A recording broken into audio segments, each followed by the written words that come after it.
অনেক দিন ধরেই শুনতেছি লালবাগে পাকিস্তানি হালিমের কথা, তাই আর দেরি না করে চলে গেলাম সেই পাকিস্তানি হালিমের দোকানে। এই হালিমের দোকানটা হচ্ছে লালবাগ চৌরাস্তা, ঠিক চৌরাস্তা থেকে লালবাগ স্পোর্টিং ক্লাবের অপর সাইডে চিলক্সের বরাবর নিচে এই হালিমটা পাওয়া যাবে। এই লোকটি মুরগির হালিম বিক্রি করে আর গরুর হালিম বিক্রি করে। মুরগির হালিম 60 টাকা, গরুর হালিম 100 টাকা।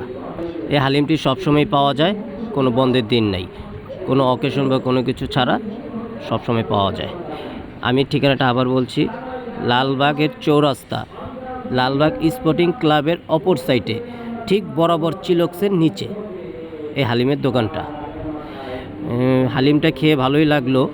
হালিমটা প্রায় ডিসেন্টের সাথে টক্কর দেওয়া যাবে, ভালো, খারাপ না। যেহেতু আমার বাসার কাছে, তাই আমি চলে আসলাম এই পাকিস্তানি হালিমের দোকানে।